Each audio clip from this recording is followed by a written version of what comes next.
oh my, I was mesmerized. I was just absolutely, what is this guy doing? I can't keep up with all these sounds, and how is he doing that? And just like, oh my gosh, this guy's incredible. And All right, welcome to Drum Stuff. Drum Stuff is part of the Chim and Chosh show, and basically it's me. I'm Josh. Jim is Chim, or Chim is Jim, and I ask him questions about his one of his big passions, which is drums. And we're gonna just get right into this. This is a bit of a unique format. Basically, we both work all the time, so I'm asking him questions using text voice, and he answers back to that. So we splice that together, and you get to listen in. So here we go with the first question. What was the first set of drums you ever remember seeing? And what did it consist of? And were you just like, oh man, I gotta get those? Or was your first impression just kind of like, oh, that's interesting, but whatever? But yeah, I'd be curious what your thoughts are and what you remember on that. yeah, so this is just a separate one with the drum question. So yeah, you said when do I remember seeing my first drum set? And that is what a fascinating question. I was thinking about it, and I thought about a couple of things as far as the drum sets that were sitting in front of me, and I can't remember what came first, but it was either a birthday or a Christmas. I got this little plastic. It looked like a bear, a little plastic bear, like kind of maybe a little bigger than a bowling ball, I guess. But it had a flat. He had a hat on. It was like a flat top hat, and that was the drum head. And I think kind of in between his like in his armpit kind of area where the sticks would go. And so I remember, hitting that and having a blast with that. And then that head broke. And then I don't remember if it was before that little guy or after, but I remember taping Pringles cans together with coffee cans and making my own little drum set out of that. So those are the ones that were in front of me. But I think the first one I saw, that at that time in the 70s, in the early 70s, there was a lot of variety shows on TV. And I didn't realize it until going back. There was a lot of jazz music, even in the cartoons that we were watching. Tom and Jerry and the Jetsons and stuff like that. Even Bugs Bunny would reference these different jazz guys. But um, as far as seeing a drum set, it would have been on TV, I think, because it would have been before my brother's red sparkle drum set showed up. That was the first real drum set I ever played. But I saw before that these variety shows, and Buddy Rich is, I think, may have been the first one that I remember catching my eye and seeing him play this thing, and just like, oh my, I was mesmerized. I was just absolutely, what is this guy doing? I can't keep up with all these sounds, and how is he doing that? And just like, oh my gosh, this guy's incredible. And I think I'm trying to think where I would have seen that. There was different shows. There was like Bob Hope had shows. My dad was a different generation, so we'd watch all these things a once a year thing. But the Tonight Show, Johnny Carson had a band. It was Doc Severinsen and this huge orchestra, and the guy had a double bass, man. And I'm just like, and I think Louis Bellson from way back in the 30s, I think he played a double bass drum, but um it may well have been. I don't know if you remember the Jerry Lewis telethons, on Labor Day. It may have been one of those where there was all these different entertainers and stuff like that. That may have been the first place I saw Buddy Rich. It may have been on the Tonight Show. I don't know, because I don't know if I would have been able to stay up late enough for that stuff. So I'm guessing it was probably like the Jerry Lewis telethon, maybe. Um, but I just mesmerized, just mesmerized. Um, I think that's the first time I saw drums, and I don't remember. I actually don't remember watching my brother Charlie play those red drums. I remember him playing the new drums and the red drums just being there. Now, well, wait a minute. I don't have a lot of memories of him playing those red drums, but I think there was one. There's a picture of me, and the red drums are up in his room. and I got headphones on and I'm playing. And so seeing the first drum set I remember seeing was that red one, a full blown drum set, and not just seeing it, but being able to sit down and play it was awesome. It's like, man. So there was a bass drum, and there was a floor tom to the right. There was a rack tom, what they call it, or a mounted tom, um, above, just to the left of the drum set. I think it mounted on top of the drum on the left side of the bass drum. And then there was a snare drum on a stand. There was a hi-hat, and there was just the one cymbal that also, those old drum sets, they used to mount stuff onto the bass drum. So there was like an L-shaped metal that mounted, the short side of the L mounted to the bass drum top, and the other side had the bolt and stuff on it. And you put the cymbal on there. And so it was that and hi-hat cymbals. That was all there was to that kit. And I don't remember it being upstairs. I only remember it from that picture. It moved to the basement when my brother got his new set, and that's where I would play him all the time. And Gary, my brother Gary, would be down there, and he was the one that would say, "Man, you just play stuff that I wouldn't think of playing." And yeah. So that's my first memories of drums, and just being just glued to that, man. Watching Buddy Rich. Um, Because oftentimes they don't show the drummers very much, just a little bit. Usually we're kind of a background sort of a thing. Um, but yeah, just the way they move, and the way you're sitting down, you got all these things around you to hit and to make sounds from, and it's just wild to me. I still love watching drummers play, because it's the visual is as enjoyable as the sound, and watching how they're getting the sounds and what they're choosing to do. And it's just, I don't know, it's fun. So I think I've had that from the very beginning, ever since I saw um, somebody playing the drums. Just trying to think. I didn't really visit music stores much. Um, I, I, I don't remember if I was there when Charlie got his drums, but I would have been focused on those, I'm sure, because they were coming home with us, So, um, yep. Hopefully that kind of answers it all, and maybe that stirs some more questions. But man, great question. And so that was fun hearing your response. Cracks me up how excited you get about drums and stuff, cymbals. Yeah, just some random thoughts from me, and then a couple more questions. I was just thinking, yeah, I mean, I grew up watching American Bandstand, some of those telethons, but yeah, I didn't, like, I don't have a memory of seeing drums. I was seeing other stuff, so that's what's cool. It's this unique perspective on what you were seeing specifically with drums.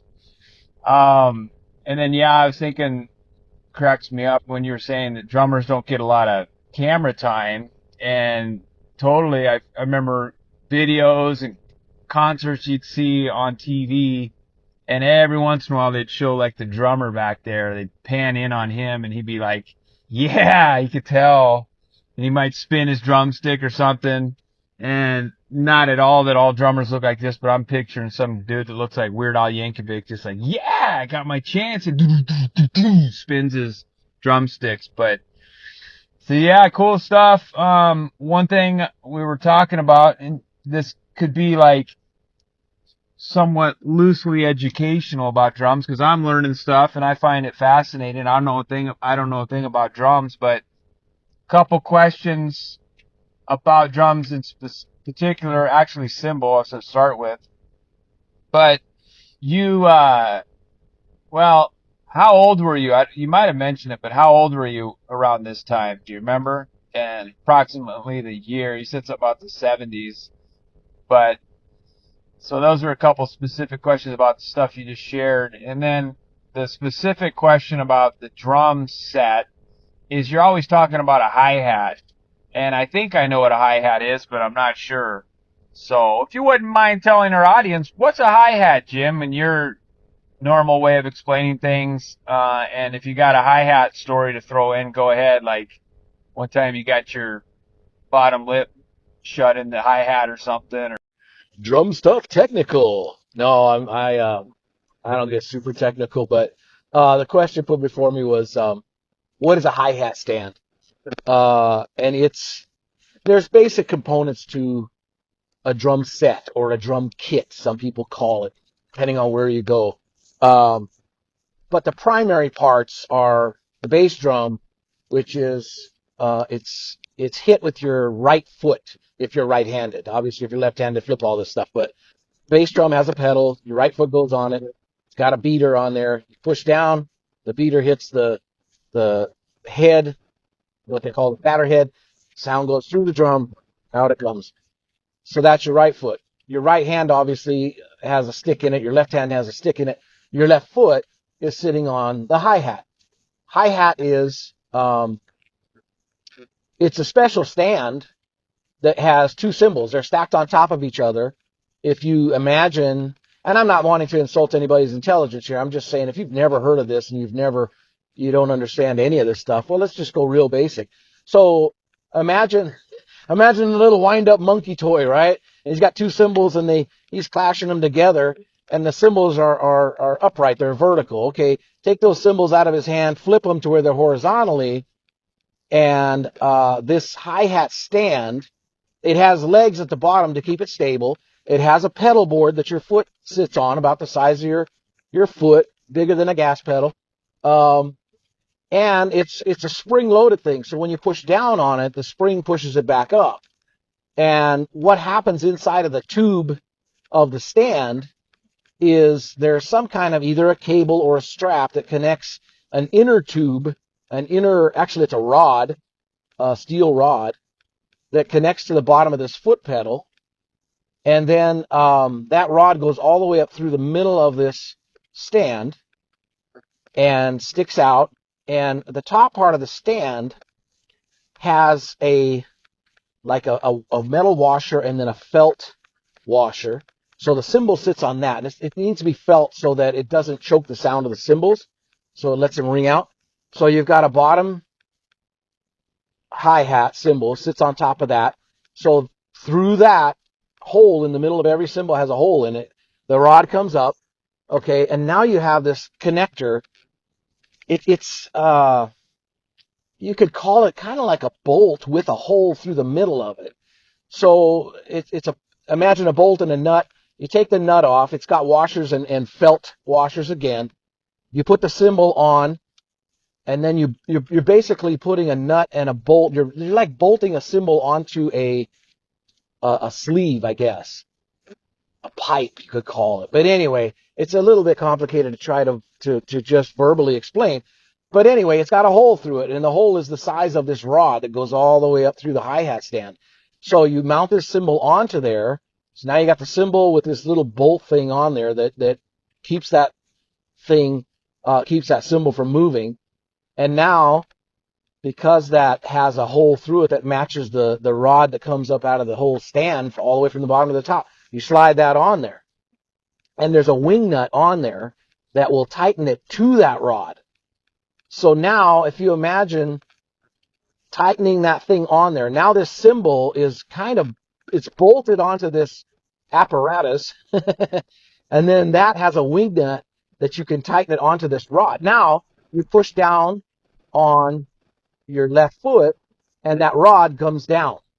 Okay, you let go with your left foot, and it comes up. And so now you take that wing nut and you adjust that thing. So if you want it closer to the bottom cymbal, you bring it down, you tighten it there. Now when you push down with your foot, they come together and they make this sound. It goes like that. And the old jazz guys call that the chick. It's got this chick sound. Chick. When you push your foot down, boom, they close together. So it's kind of like if you took two cymbals, like in a concert environment, you could take those two cymbals and just put them in your hand. Just go chick, chick, chick. Well, that's what you're doing, except you're doing it with a special stand so you can control it with your foot. And it's just a top cymbal that moves up and down thanks to this rod that is stuck in the middle of a tube that's controlled with a connection on this pedal board that's on your left foot. Crazy, right? So what happens? It's spring loaded.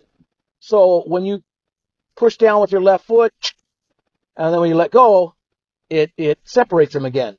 And that little wing nut, you can just move that cymbal up and down and then tighten it however much distance you want between the top head and the bottom head. So that creates this sound. Now, that's a lot of it started in jazz music, which was what they call swing music. And swing, if you can, the hi-hat is crucial. Hi-hat is crucial to any drummer. You can get by with a bass drum, a hi-hat, and a snare drum, and you can play a gig. Maybe you want one ride cymbal, maybe you don't. But you could get by with that pretty simple. If you take the hi-hat away, tough to play. Any kind of stuff like that. So anyway, it's very crucial in keeping the beat. Now in jazz, when we talk about swing music is what was called in American convention. The 30s, 40s, big bands, they started this. Okay, so what happens? Let's just say rock and roll. They have a time signature of 4/4. The four combination. 1, 2, 3, 4. 1, 2, 3, 4. Well, you could subdivide all of that stuff. You could go 1 and 2 and 3 and 4 and 1 and 2 and 3 and 4 and. Well, with swing, those are divisions evenly. In swing, it's divisions of 3, which they call a triplet. So instead of going 1 and 2 and 3 and 4 and, you're going to go 1 and 2 and 3 and 4 and. And straight triplets, or square triplets, as the jazz guys call it, are just very straight and even. They're all accented the same.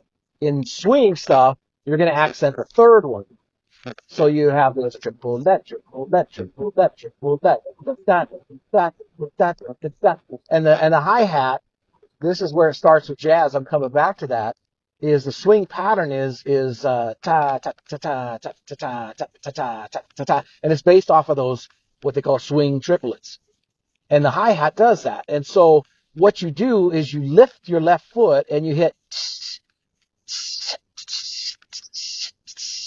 and you hear the on 2 and 4. So 1, 2, 3, 4. 1, 2, 3, like that. And so that's where the hi-hat really comes in to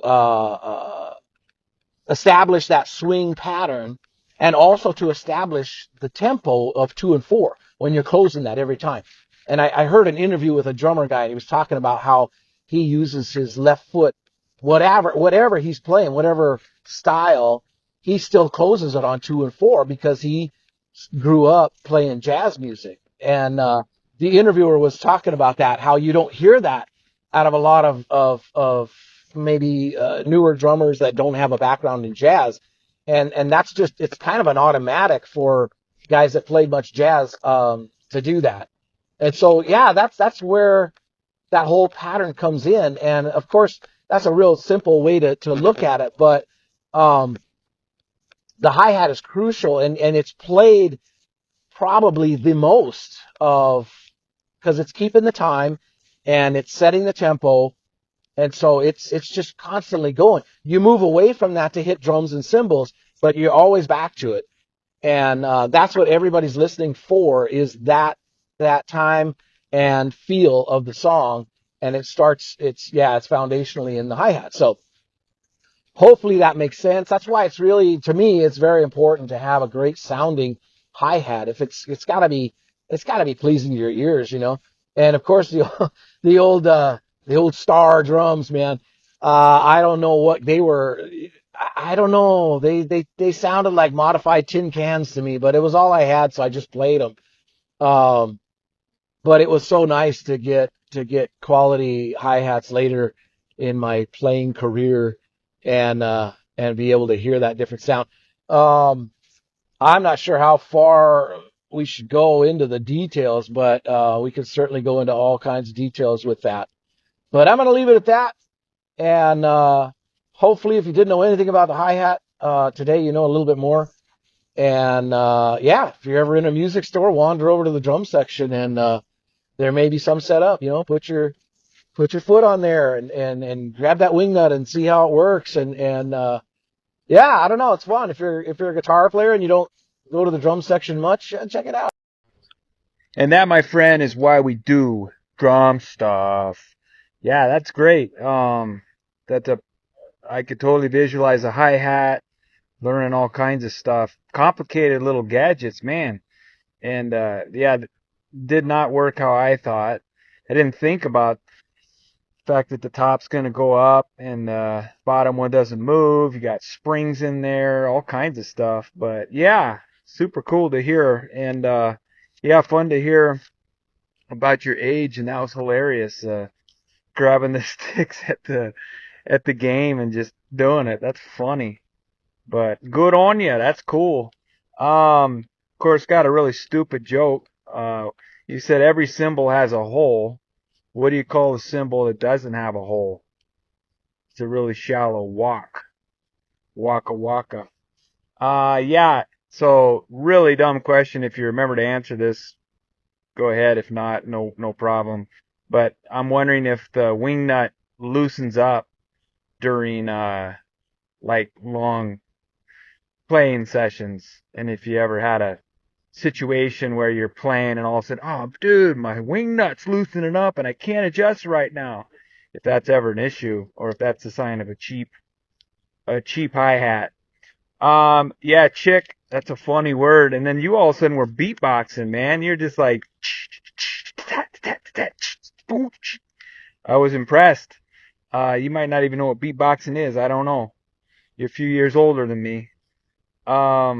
Yeah, well, I'll come up with some more questions here after break, and we'll keep throwing them at you. I haven't listened to your second one, so maybe you got a hi-hat story, or maybe change the subject. So you betcha, good stuff. Thank you, and oh, and we had our first technical difficulty, which might be a good opportunity to introduce our revolutionary thing we're doing. These aren't podcasts; these are called dad podcasts, where I'm 51, Jim's 55, so he can drive 55. But a dad podcast is a little different than a standard podcast. We're two carpenters. I work at a cabinet shop. Jim does his own work, carpentry work, all kinds of stuff. We joke he ends up in the attics a lot trying to fix wires and stuff for some reason, but anyways, so dad podcast, we don't have the time to make these things perfect. So they're going to be a little bit choppy, and your technical people are going to be like, oh, that's never going to work. But we're from the generation that had to stick our ear close to radio sometimes. There was static. There was inferior technology. So we can handle it. If you can't, fine. Go find some other podcast, some stuffy nose podcast thing to listen to. We're a dad podcast. We're going to try our best to make stuff clear. But, Jim, you don't even know this yet. But your last one was just going great. And then all of a sudden, there's a section in there when you're describing the timing where it got a little bit staticky. So I don't know if you remember where that was. This is all hands-free technology. We're driving to work doing this, or at work on break and stuff. So you're going to hear some background noise. But yeah, so informing you and letting our audience know that we just don't have the time at this time. When we get famous, we'll get a studio, and maybe you'll even get to see our lovely faces someday. But anyways, there you go. Dad podcast. We're going to mark it. Yeah, I did go back and I listened. I just wanted to hear kind of the quality of that and how it was coming through, and I did catch that part. And I don't know. I think I may have turned my head, and I've got a shirt with a collar, and so I'm wondering if the earbud thing like went inside of my, I got like a shirt jacket thing over my t-shirt, but I think it may have gone in there and died, and so I may have to pay attention to that more. Headset test here myself. This isn't live. We're not live. I'll tell you when we're live. Um, I doubt this is clear, but we'll see. I didn't know I had this technology until the other day. Have had these earbuds for like over a year and a half now, I think. Yeah. So my phone's down on my leg, but my mouth is where it always is, right up around my face area. And you probably can guess where my earbuds are. So what that's saying, don't let the best get in the way of the good or something like that. Perfect get in the way of good. I don't know. I probably tick a lot of people off, but I'm like, I think it's a perfect opportunity to introduce the concept of the dad bod and the fact that, yeah, just part of being ourselves. We just simply don't have time to stress out about this and get it perfect. But obviously, if it can't be heard, that's a problem on a dad podcast even. So yeah, I'm just thinking leave that, and that just kind of introduces that concept, but we do our best to avoid it in the future. But if there's a little glitch here and there, I don't know. I don't think we're gonna appeal to people that are, I don't know. It's hard to say. It's like if it's fingernails on a chalkboard, that's one thing. But if it's just like some perfectionist gets a little heart palpitation every once in a while, who cares? Good for them. But yeah, keeping in mind that, and yeah, I think you're already on it, and it's just a few little tweaks, and we're up and running, man. Man, I don't know. I can't think of anything else. I'm I'm just I'm having a good time. Yeah, I don't know. You tell me. I thought about telling the story. The first set of hi-hats that I had, like I said, they sounded like little tin cans. I didn't have very many cymbals, so I employed those as cymbals, and it was creative, shall we say. So if you want that story, I could tell that one. But I actually took a piece of wire, wrapped it around one of the plumbing pipes in the basement, cast iron plumbing pipe, set up my drums right underneath it, and used that as a crash cymbal. And if you hit it too hard, it would swing and come back towards you, and then to be careful. But that thing was so cheap, and I hit it hard one time, and it went inside out. It went, and that's the one and only cymbal I ever damaged. Um, so yeah, I don't know if you want that story, but I had headphones on. I'm trying to listen to Phil Collins and try to play what he's playing, and I wanted more cymbals. So there you go. There's another one where I destroyed a couple of old snare drum shells trying to do an Alex Van Halen thing. That could be another share. But in my very early carpentry days, where I knew absolutely nothing, but had good ideas and didn't know how to implement them. Anyway, oh man, are those teasers for the next ones? I don't know.